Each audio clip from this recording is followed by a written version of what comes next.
Boycott का ऐलान किया है। कांग्रेस समेत सभी विपक्षी दलों ने खोल दिया है मोर्चा। बिल्डिंग का उद्घाटन पीएम से करवाने पर बायकॉट। और इस वक्त असदुद्दीन ओवैसी एक प्रेस कॉन्फ्रेंस कर रहे हैं, आइए सीधे सुनते हैं। हो रहा है।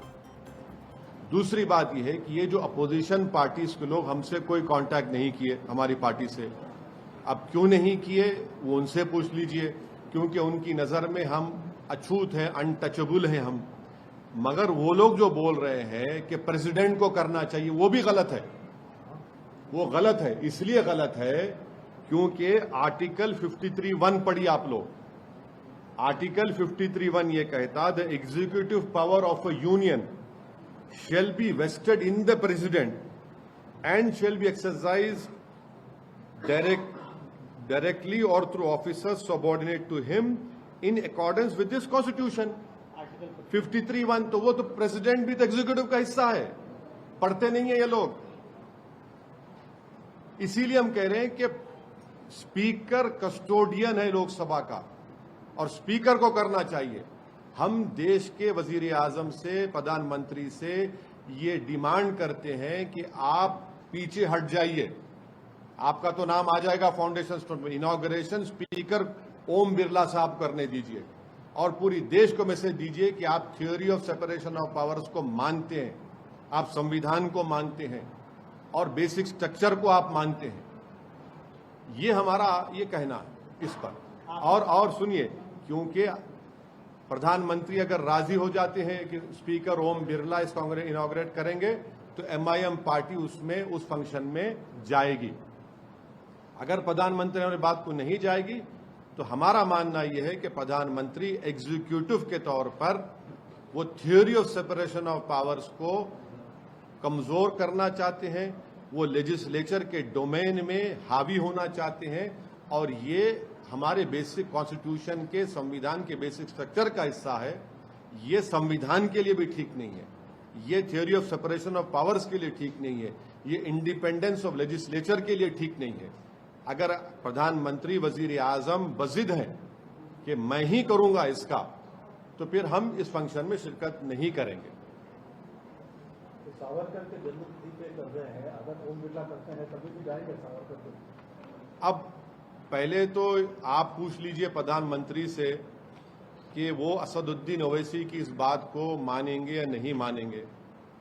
जब अगर वो पब्लिकली कहेंगे कि ओम बिरला साहब स्पीकर है और वो इनॉग्रेट करेंगे, तो फिर आप आकर हमारे सामने माइक पकड़ के खड़े हो जाइए, हम आपको बता देंगे। सर, एक वहाँ पर अमित शाह जी ने भी प्रेस कॉन्फ्रेंस किया और जानकारी दी है पार्लियामेंट्री बिल्डिंग के बारे में। वहाँ पर एक हिस्टोरिक सेनेगल, ये तमिल का शब्द है, एक राजदंड जैसा है, उसको स्थापित किया जाएगा इस पार्लियामेंट बिल्डिंग में। क्या किया जाएगा? बेसिकली एक राजदंड जैसा है, गोल्ड का बना हुआ है, हाँ, उसको स्थापित किया जाएगा स्पीकर के चेयर के साथ। ये जब जहाँ से ब्रिटिशर्स जा रहे थे उन्होंने उसको सौंपा था प्रधानमंत्री उस समय के नेहरू जी को, और अब उसको यहाँ पर पार्लियामेंट बिल्डिंग में स्थापित किया जाएगा। अच्छा। इस कदम को आप कैसे देखते हैं? इसका स्वागत करेंगे आप? हिस्टोरिकली सिग्निफिकेंट एक आर्टिफैक्ट को वहाँ स्थापित करना, वो क्या होगा? वो क्या होगा? वो गदा के जैसा। गदा कैसा होगा? आप गदा को इस्तेमाल कर रहे हैं एग्जीक्यूटिव के लेजिस्लेचर के ऊपर। अरे भाई, हम आपसे क्या कह रहे हैं? आप गदा इससे आप सुन जाए। मैं समझ गया। मैं अमर चित्रा कथा में पढ़ा हूं अपने बचपने में, जानता भी हूं। मगर आप theory of separation of powers को क्यों मारना चाह रहे हैं? बेसिक स्ट्रक्चर को क्यों मारना चाह रहे हैं? आप लगा तो रहे हैं, आप तो सजदा भी कर दिए थे जब पार्लियामेंट गए थे। मगर पार्लियामेंट की खूबसूरती यह है कि theory of separation of powers, अगर प्रधानमंत्री ऐसा इनॉग्रेट करेंगे और स्पीकर को पीछे कर देंगे, तो सवाल मोदी और ओम बिरला साहब का नहीं है, ये एक प्रेसिडेंट बन जाएगा गलत, जो हर प्रदेश में, हर स्टेट में हर चीफ मिनिस्टर बोलेगा कि नहीं स्पीकर कुछ नहीं, मैं हूं। तो फिर इंडिपेंडेंस ऑफ लेजिस्लेचर का क्या होगा? ये पॉइंट है। और आर्टिकल 53(1) पढ़ना चाहिए अपोजिशन पार्टीज को, और बोले जा रहे प्रेसिडेंट करे। अरे प्रेसिडेंट तो एग्जीक्यूटिव का हिस्सा है भैया, पढ़ा करिए थोड़ा आप लोग। आप हमसे नफरत करते हैं, करिए, कोई बात नहीं, मतलब पढ़ लीजिए। प्राइम मिनिस्टर ऑस्ट्रेलिया में विजिट कर रहे हैं, वहाँ के प्राइम मिनिस्टर ने उनको बॉस बोला है कि आपके बॉस कौन है? आप लोगों के बॉस कौन है? हमारे एडिटर इन चीफ हमारे बॉस जनता है। आप लोगों के बॉस कौन है? आप पूछ लीजिए अपने आप से। जानते हैं पप्पा जी हैं आप लोगों के बॉस। हमारे बॉस जो है जनता है, जनता हमारे वोट डाली। अब वो बोले नहीं बोले, मेरे को क्या करना है, उनसे जाके पूछिए ना। 12 घंटे का सफर है, चले जाइए प्लेन में। सर, एमनेस्टी इंडिया ने कर्नाटक गवर्नमेंट से कहा है कि हिजाब बैन पर जो रोक हम शुरू से इस बात का डिमांड कर रहे हैं कि हिजाब बैन अनकॉन्स्टिट्यूशनल है, जो बीजेपी की सरकार ने किया था। वो आर्टिकल 29 राइट टू कल्चर का ब्लेटेंट वायलेशन है, ग्रॉस वायलेशन है। ये हम शुरू से कह रहे हैं। कोई क्या कहता है नहीं कहता हमको मतलब नहीं। हमारा कंसिस्टेंट स्टैंड ये है कि राइट टू कल्चर एक अनफेटेड फंडामेंटल राइट है संविधान में, और मुझे उसका प्रोटेक्शन हासिल है। वो अनकॉन्स्टिट्यूशनल है, उस बैन को जाना चाहिए। सुप्रीम कोर्ट में भी जब ये 2 जजेस बेंच के पास गया तो 2 जजेस ने डिफरिंग ओपिनियन दिया, और एक फेवर में जो जजमेंट आया तो उन्होंने यही बात कही है। और आप कैसे रोकेंगे किसी को कपड़ा क्या पहने? कर्नाटक कांग्रेस का बोलेंगे सर इसको बैन? मैं जो शुरू से बोल रहा हूं, उनको बोलने की क्या जरूरत है? जो संविधान पर हल ओत लिए हैं उनको संविधान का पासो याद रखना चाहिए। कर्नाटक में नई कांग्रेस सरकार ने 5 अपने जो चुनाव के पहले के वादे थे उसको पूरा कर दिया, लेकिन बजरंग दल के ऊपर खामोश है बैन के ऊपर। आपने पहले भी सवाल उठाया था। नहीं, अभी तो हनीमून पीरियड चल रहा है। इब्तिदाई इश्क देखिए आगे होता है कि अभी छोड़िए ना, इतने जल्दी उन लोगों को आप क्यों बोलेंगे? अभी तो शुरुआत हुई है उन लोगों की, अभी तो आगे जाना है। थोड़ा टाइम दीजिए उन लोगों को, उसके बाद फिर ये सब। असदुद्दीन ओवैसी ये बात कहते हुए कि विपक्षी दलों ने उनसे कोई संपर्क नहीं किया और विपक्षी दल बिना बात के हाय तौबा मचा रहे हैं। कायदे से ये इनॉग्रेशन लोकसभा स्पीकर ओम बिरला के हाथों होना चाहिए था, और उस पर वो जोर भी देंगे और उम्मीद करेंगे प्रधानमंत्री इस कदम को उठाएंगे। तो लगातार यही बात सामने निकल कर आ रही। वहीं बड़ी खबर का रुख करते हैं नए संसद भवन के उद्घाटन पर हंगामा इस बीच लगातार जारी है। उद्घाटन से पहले कांग्रेस और टीएमसी ने बायकॉट की घोषणा कर दी है। सीपीआई सीपीआईएम भी उद्घाटन में शामिल नहीं होंगे। नई संसद के उद्घाटन में जेडीयू भी शामिल नहीं होगी। आम आदमी पार्टी और लेफ्ट भी बायकॉट कर रही हैं। आरजेडी भी नई संसद के उद्घाटन में शामिल नहीं होगी। 28 मई को नई संसद भवन का उद्घाटन होगा। प्रधानमंत्री मोदी इसका उद्घाटन करने वाले, और कार्यक्रम काफी पहले से तय भी था, लेकिन राष्ट्रपति से कराए जाने की मांग करते हुए इसका विरोध हो रहा है। बिल्डिंग का उद्घाटन पीएम से करवाने पर विपक्ष को ऐतराज है। उद्घाटन की तारीख पर भी अब विपक्ष सवाल खड़े करने लगा है। तो हम 8 तस्वीरें आपको इस वक्त दिखा रहे हैं। अजीत श्रीवास्तव लाइव हमारे साथ ज्यादा जानकारी के साथ जुड़े हुए हैं। अजीत, 28 मई का उद्घाटन, जब प्रधानमंत्री इसका उद्घाटन करेंगे, लेकिन अब सभी विपक्ष इसके बायकॉट करने की तैयारी कर चुका है। बायकॉट करने का ये जो मुद्दा है, ये राजनीति से प्रेरित कितना लगता है और प्रधानमंत्री मोदी या सरकार के खिलाफ कितना लगता है?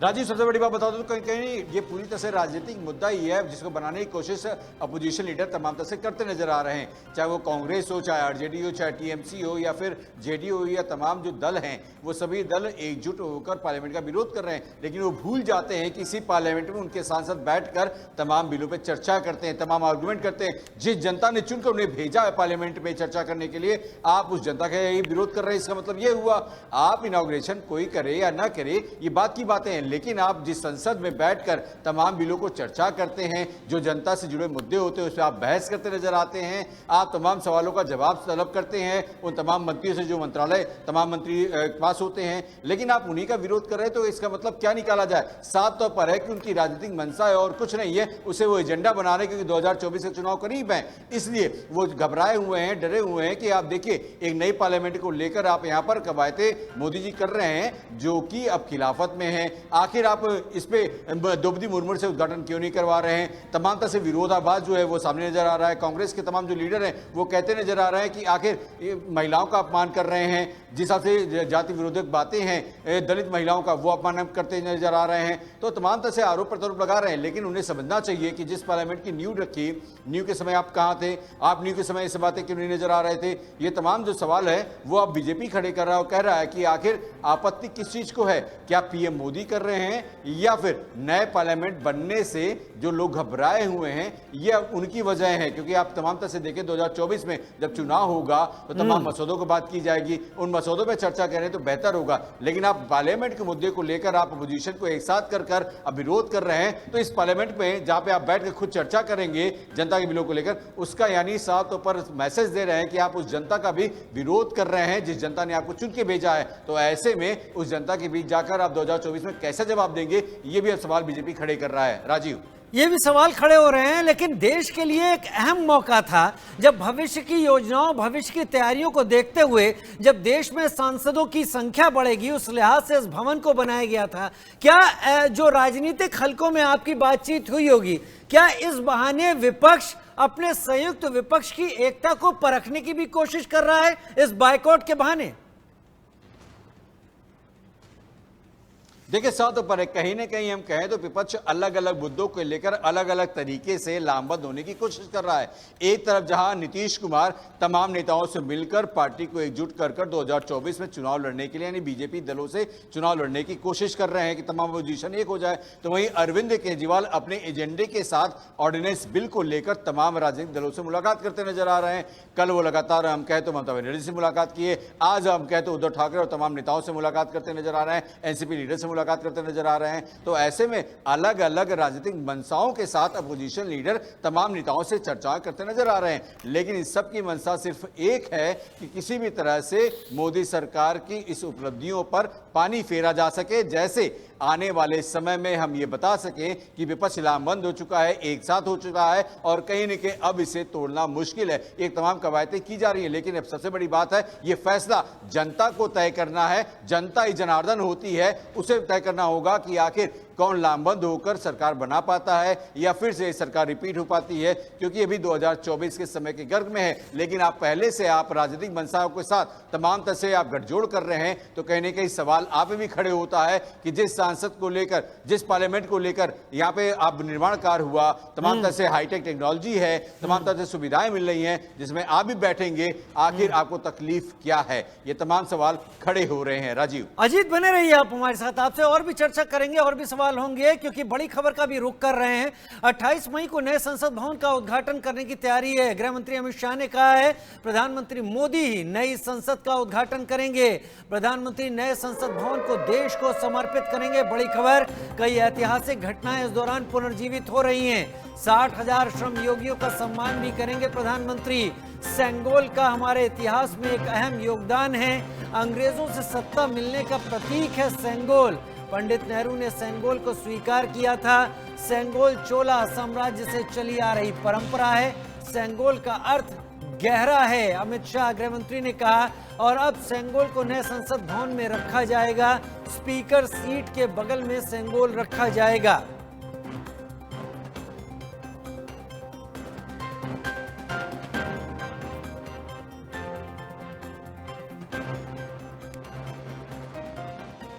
आज़ादी के अमृत महोत्सव के अवसर पर देश के प्रधानमंत्री जी 28 मई को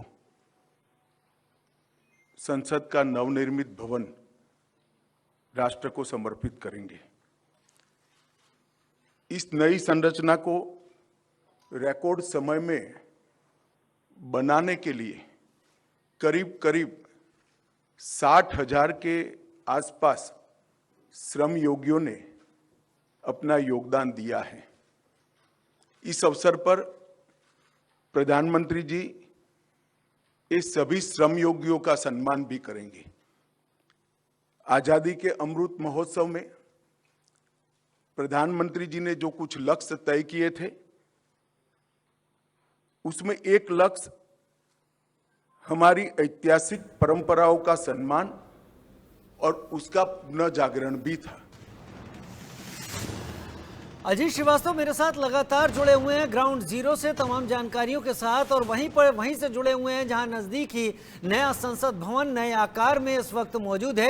अजीत, ये प्रोजेक्ट जो नई संसद के रूप में सामने आ रहा है, जिसका प्रधानमंत्री 28 तारीख को उद्घाटन करेंगे, सेंट्रल विस्टा के नाम से इसे जाना गया, और हम सभी जानते हैं कि तब भी विपक्ष इसका विरोध कर रहा था, लगातार इसका विरोध चल रहा था। क्या प्रधानमंत्री मोदी के उद्घाटन करने से विपक्ष ज्यादा इस बात को लेकर परेशान है कि एक तो विरोध के बावजूद ये प्रोजेक्ट कंप्लीट हुआ और अब प्रधानमंत्री इसका उद्घाटन कर रहे हैं? बिल्कुल राजीव, कहीं ना कहीं एक डर भय का माहौल तो होता ही होता है, लेकिन वो भूल जाती है पोजीशन, खासकर कांग्रेस भूल जाती है कि जब उनके समय में जब राजीव गांधी जब प्रधानमंत्री हुआ करते थे, उस समय उन्होंने भी लाइब्रेरी का उद्घाटन किया था। आखिर उस समय प्रेसिडेंट की याद उन्हें क्यों नहीं आई? ये सवाल बीजेपी पूछ रही है, ट्वीट के जरिए तमाम वीडियो रिलीज करके बता रही है कि साहब आपने जो किया क्या वो सही था? आपके समय में भी ये काम हुआ था। यहाँ तो हम पहले से ही घोषणा करके चल रहे हैं, तमाम सेंट्रल विस्टा प्रोजेक्ट का जो चंक, हम कहें तो एक चंक जो पहले उद्घाटन हो चुका है, कर्तव्य पथ वाला, इतना खूबसूरत बना हुआ है, जिसकी तारीफ आप बाद में कर रहे थे, पहले आप विरोध कर रहे थे, लेकिन आप वही घूमने आ रहे हैं। तो ऐसे में सवाल होता है कि जिस पार्लियामेंट को लेकर आप कंट्रोवर्सी क्रिएट कर रहे हैं, लगातार आप प्रेसिडेंट का नाम ले रहे हैं, बार बार दलित विरोधी बातें कर रहे हैं, महिला विरोधी बातें कर रहे हैं, लेकिन उसी पार्लियामेंट में जब आप बैठेंगे, जब हाईटेक टेक्नोलॉजी का पूरा इस्तेमाल करते नजर आएंगे, तो उस समय क्या ये बातें आप बोल पाएंगे? ये तमाम सवाल अब बीजेपी खड़े कर रहा है और जानना चाहता है कि आखिर बीजेपी की जो डर है, मंशा है, जो विपक्षियों की जो डर और मंशा है, वो वजह साफ तौर पर है कि उन्हें बस एक डर है कि जनता क्या उन्हें फिर से 2024 में नकार देगी या फिर संभालेगी। इस बात को लेकर जमीनी हम कहें तो वो तलाशने की कोशिश कर रही है विपक्ष कि कम से कम कोई तो मसौदे के साथ जनता उनके साथ आ सके और उनको चुन सके। इसलिए तमाम इन विरोधाभास के चक्कर में वो राजनीतिक मंशाओं के साथ वो आगे बढ़ते नजर आ रहे हैं, लेकिन कांग्रेस अपने पुराने मुद्दे पर जवाब देने से साफ बस्ती नजर आ रही है और साथ तौर पर कन्नी काट रही है कि देखिए साहब जो हुआ वो हुआ, लेकिन इस समय तत्कालीन जब समय में हम जो कहें, वर्तमान से जो समय चल रहा है, वर्तमान समय में जब प्रेसिडेंट आपने बनाया है, तो उन प्रेसिडेंट के साथ आप उद्घाटन क्यों नहीं कर रहे हैं? इन्विटेशन में नाम तक नहीं है, ये तमाम तरह से ट्वीट करके बताया जा रहा है। लेकिन साहब जिस पार्लियामेंट में यहाँ प्रधानमंत्री बैठते हैं, स्पीकर बैठते हैं, तमाम जो नेता बैठते हैं दलों के, वो सभी लोग बैठते हैं, चर्चाएं होती हैं, तो आप जब प्रधानमंत्री की भूमिका अहम होती है, अगर वो उद्घाटन कर रहा है तो तकलीफें क्या हैं? वो भी कुछ नहीं, सीधे बस वही एक ही बात को लेकर उनकी जिद है कि ये प्रेसिडेंट के अंदर तो प्रिसाइडिंग ऑफिसर वो होता है, इसलिए कीजिए। लेकिन प्रिसाइडिंग ऑफिसर बस बजट के दौरान कुछ घंटों के लिए आता है, लेकिन आप तमाम तरह से जब भी सदन का सत्र चलता है, आप लगातार बैठकर चर्चाएं किसके साथ करते हैं? तमाम वो कैबिनेट मंत्री होते हैं, पीएम उसका जवाब देते नजर आते हैं। तो ऐसे में जब जवाब दे रहा है मुखिया, तो कम से कम उसका अधिकार। लेकिन इस बीच असदुद्दीन ओवैसी भी अपना एक तर्क लेकर सामने आ गए हैं। वो कह रहे हैं ओम बिरला के जरिए उद्घाटन होना चाहिए, विपक्षियों ने उनसे कोई संपर्क नहीं किया। खैर, हम एक बड़ी खबर की तरफ जा रहे हैं, बने रहिए हमारे साथ। नए संसद भवन पर संजय राउत ने भी तीखा हमला किया है। पुराने संसद भवन से आरएसएस बीजेपी का रिश्ता कोई नहीं है, संजय राउत का बयान। सब पीएम के लिए हो रहा है, ये पॉलिटिकल इवेंट है। पीएम मोदी की इच्छा पूरी करने के लिए नया संसद भवन बना है। संसद भवन अभी भी 100 साल तक पुराना वाला चल सकता है। सिर्फ प्रधानमंत्री मोदी का नाम लिखवाने के लिए नया संसद भवन बनाया गया है। तो संजय राउत देर से बोले, लेकिन ये बोले कि पुराना संसद भवन अभी 100 साल और चल सकता है। नया इमारत बना के सिर्फ एक ऐसा हम कोनशिला लगाएंगे, inaugurated by prime minister Narendra Modi, इसके लिए खर्चा होता है। लेकिन वो भी ठीक है, लेकिन देश के राष्ट्रपति इस राष्ट्र के संविधान की प्रमुख है। देश की हमारी राष्ट्रपति जो एक आदिवासी महिला है, वो पार्लियामेंट की कस्टोडियन है। आप उनको नहीं बुला रहे, उनको निमंत्रित नहीं कर रहे, उनके हाथों से नए संसद भवन का उद्घाटन करना ये प्रोटोकॉल है, लेकिन आप नहीं कर रहे, आप उसका एक पॉलिटिकल इवेंट कर रहे, प्रधानमंत्री के हाथों से उद्घाटन करें। इसलिए इस देश के सभी अपोजिशन पार्टी ने निर्णय लिया है कि हम उस कार्यक्रम के ऊपर बहिष्कार करेंगे और उस बहिष्कार में शिवसेना भी शामिल है। 28 मई को होने वाले उद्घाटन पर दो फाड़ एक तरीके से हो चुका है। पक्ष और विपक्ष के नेता क्या कह रहे हैं, आइए सुन लेते हैं। देखिए, बीते कुछ दिनों में जब से हमें ये पता चला कि प्रधानमंत्री जी स्वयं ही नई पार्लियामेंट्री बिल्डिंग का इनॉग्रेशन करेंगे, तो हम सब ने सलाह दी, सुझाव दिए, अपना पक्ष रखा कि ये जो संवैधानिक व्यवस्था है पार्लियामेंट को लेकर के, जहां महामहिम को, माननीय राष्ट्रपति महोदय को ये इनॉग्रेशन करना चाहिए। जो दोनों सदनों का नेता होता है, जो हेड ऑफ बोथ पार्लियामेंट होता है, वो होते हैं राष्ट्रपति। प्रधानमंत्री गवर्नमेंट के नेता होते हैं, गवर्नमेंट के हेड होते हैं। लेकिन अब प्रधानमंत्री जी को थोड़ा सा शौक भी है इन सब चीज़ों का, गाने बजाने तो होते रहने चाहिए, टीवी में और विज्ञापनों में दिखने चाहिए। हम लोगों का मानना है कि राष्ट्रपति जी जो हैं उनसे जो है उद्घाटन कराना चाहिए था, क्योंकि पार्लियामेंट के जो हेड होते हैं एक तरह से वो राष्ट्रपति ही होते हैं, और उनसे ना करा करके ये कहीं ना कहीं से राष्ट्रपति जी का अपमान जो है वो किया जा रहा है। एक कोई छोटी मोटी बिल्डिंग का उद्घाटन नहीं है, ये पूरी की पूरी पार्लियामेंट, नई पार्लियामेंट की बिल्डिंग का उद्घाटन है, जिसे राष्ट्रपति के द्वारा किया जाना चाहिए था। ये इनॉग्रेशन राष्ट्रपति करते तो ठीक होता, क्योंकि राष्ट्रपति हमारा देश के प्रधान है और पार्लियामेंट का भी प्रधान है। अब देश के प्रधानमंत्री नहीं उद्घाटन करेंगे तो इनको याद है कि बिहार में जो उद्घाटन हुआ है वो नीतीश कुमार जी ने किए हैं। इस शिलापट तोड़वाएंगे क्या? नीतीश कुमार जी ऐलान करे कि बिहार विधानसभा में जो शिलापट लगा है उसको तोड़वाएंगे, तब मैं उनकी बात सुनने के लिए तैयार हूँ। छोटे से ब्रेक की तरफ आगे बढ़ रहे हैं, जल्द हाजिर।